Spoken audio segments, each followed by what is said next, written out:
Across the world, there are places where the skies seem restless, regions where strange lights appear without warning, and encounters with the unknown are spoken of for generations. Their coordinates may be plotted on maps, triangulated between towns and cities, yet their true significance isn't defined by geography, but by the stories told about them. One such place lies in the heart of Scotland, a stretch of countryside where sightings occur with remarkable frequency. Known as the Falkirk Triangle, it has earned a reputation as the United Kingdom's most active UFO hotspot, a place where the ordinary meets the extraordinary. Accounts of mysterious objects travelling through the skies in unusual, seemingly impossible craft can be found throughout the entire history of human civilization, from depictions carved into ancient Egyptian hieroglyphs to detailed testimonies preserved in medieval manuscripts. The phenomenon of unidentified flying objects is far from a creation of the modern age. Yet it wasn't until the mid-1940s that the idea of visitors from beyond truly took hold in the shared imagination of the world. During that era, a wave of high-profile sightings swept across North America, and one particular account captured global attention. On a bright summer afternoon, June 24th, 1947, an American businessman named Kenneth Arnold was piloting his private aircraft over the rugged wilderness of Washington state. As he neared the mountain town of Mineral, Arnold spotted a formation of unusual objects roughly 25 miles away. Near the towering peak of Mount Rainier, he counted 9 identical craft, moving in sequence at extraordinary speed, showing none of the familiar traits of conventional aircraft. When Arnold later spoke to reporters, he described their motion as resembling a saucer skipping across water. Though he was describing their movement, not their shape, the term flying saucer immediately caught on and forever changed how the world viewed unexplained aerial phenomena. In the aftermath, reports of these saucers skyrocketed, sparking fascination, debate, and a global curiosity that endures to this day. As sightings grew, the United States government launched a series of official investigations. Soon, other countries followed, including the British government, which began its own inquiries during the 1950s. Early data revealed that sightings often clustered near major cities, especially Manchester and Liverpool. But over time, researchers noticed 2 rural regions producing far more reports than anywhere else: the countryside around Warminster and a wide swathe of central Scotland, stretching from Stirling to Glasgow and Edinburgh. Although named after Falkirk, the largest settlement in the area, most of the activity centred near the much smaller town of Bonnybridge. Since the 1970s, the Falkirk Triangle has seen multiple waves of unusual phenomena. But it wasn't until the late 1980s that the region truly captured national attention. The Firefighter encounter, 1989, in the summer of 1989, crews from the Central Scotland Fire Brigade were dispatched to a house fire near the village of Shield Hill. Once the situation was under control, firefighters noticed something unusual: a glowing red object hovering just a few meters above Loch Ellrig. At first, they assumed it was a police helicopter, but as they watched, it became clear this was no helicopter. It made no sound. It showed no rotor wash, and it remained perfectly still. Then, without warning, it moved. In an instant, it glided directly over their heads. Several firefighters instinctively ducked as it passed.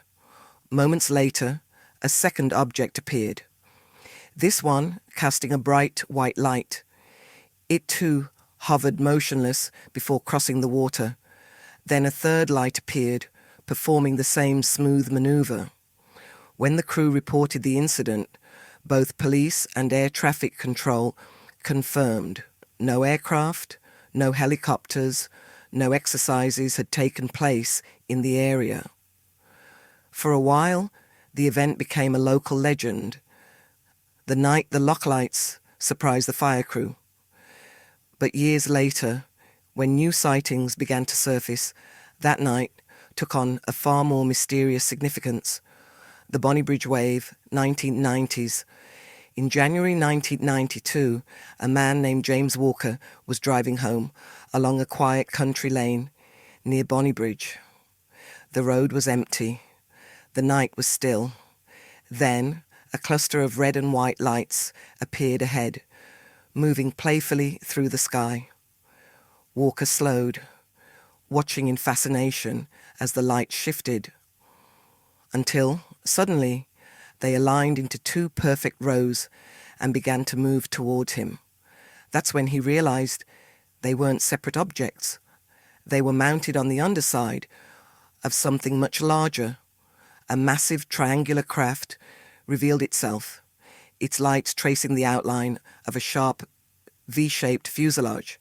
It drifted slowly over the road, passing directly above Walker's car in total silence. No engine, no air movement, only stillness.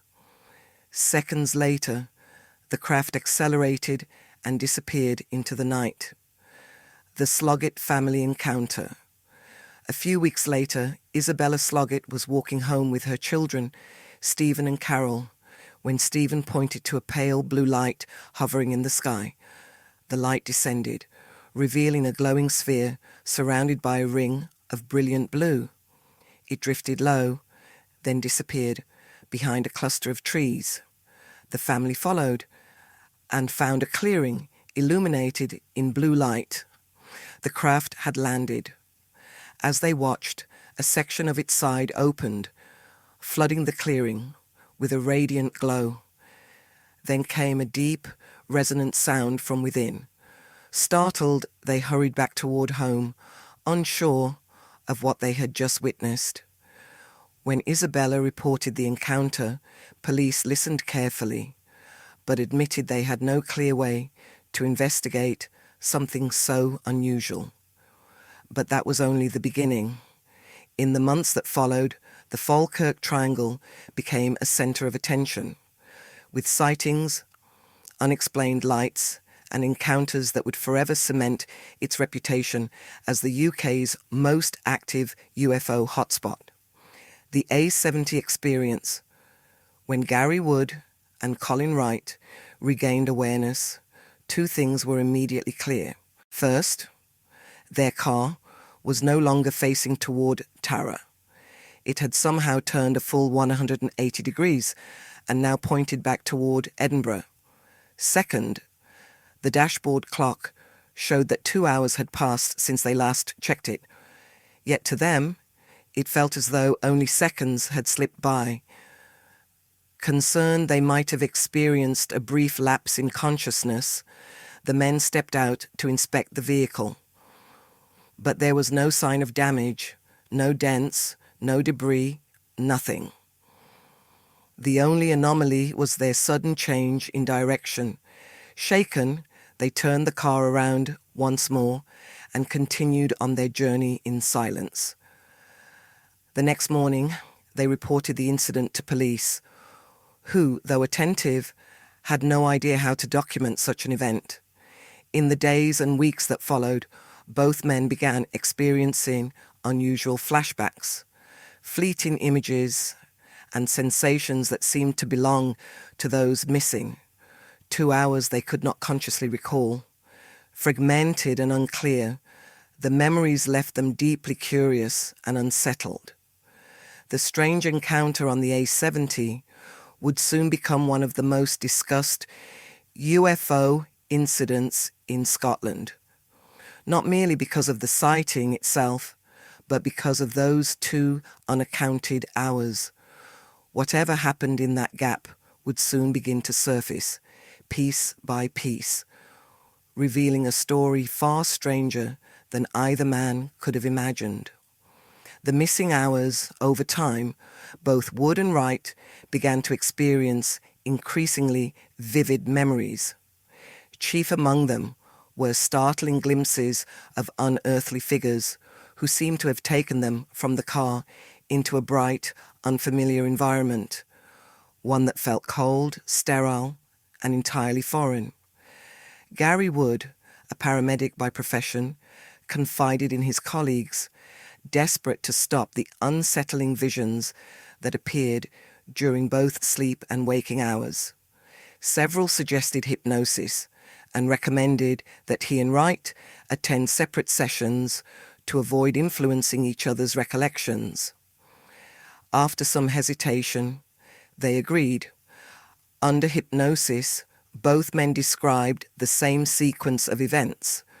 They recalled being drawn from the car without physical contact, lifted into a dark craft, the very source of that brilliant light. Inside, they found themselves unable to move beneath a soft, diffuse glow. Shadowy figures surrounded them, performing what felt like clinical examinations using unfamiliar instruments. The beings never spoke aloud. Instead, their voices echoed within the mind. Through this quiet exchange, the entities claimed they were not visitors from afar, but long-present observers already here on Earth, studying human behavior. They offered no reassurance, no explanation, only a sense of detached curiosity. When the procedures ended, both men lost consciousness and awoke later inside the car, facing the wrong way on the A70. Cold, confused, disoriented. Police listened to their story, though they admitted they had no idea how to categorize such an event. Determined to prove their sincerity, the men volunteered for polygraph tests. Both passed, results consistent with the belief that what surfaced under hypnosis was a genuine recollection of events during the missing hours. However extraordinary their testimony, it was far from the last word. The Dechmont Law Incident, 1979.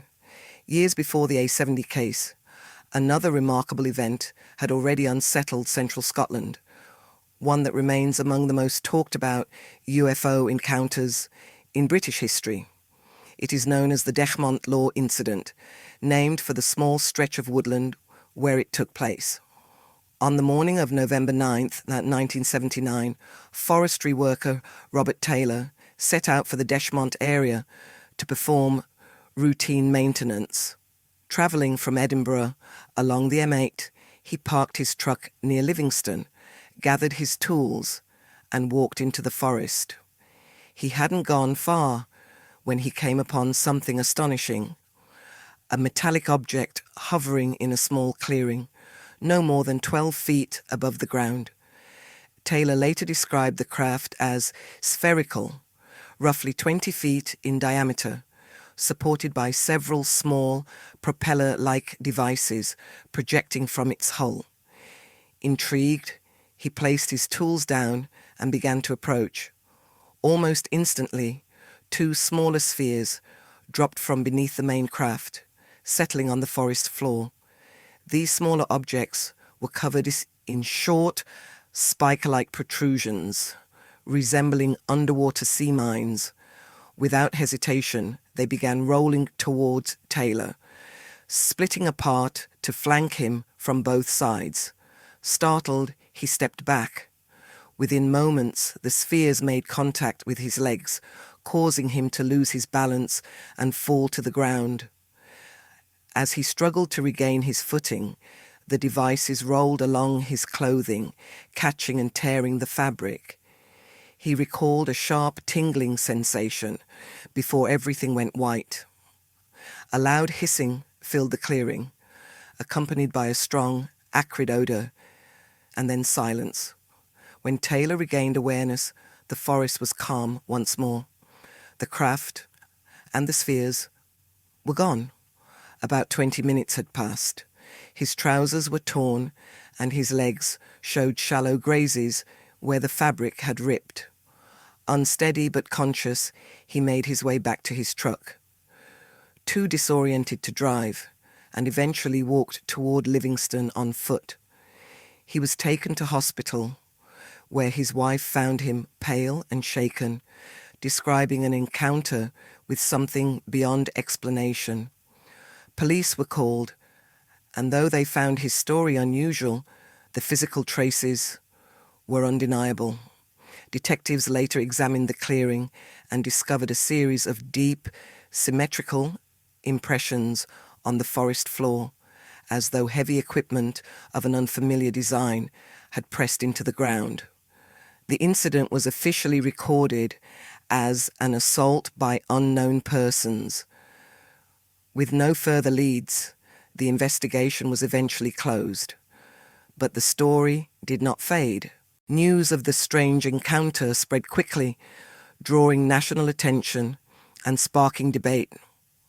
Robert Taylor, a former soldier with no history of mental illness, was regarded as a credible witness. His injuries and the unusual markings in the clearing only deepened the mystery. When journalists visited Dechmont Law, they confirmed the impressions in the ground. Over 40 distinct indentations in a clearing surrounded by dense trees. No nearby route showed signs of vehicle passage. If Taylor's account was false, skeptics asked, how could any large object have reached such a location undetected?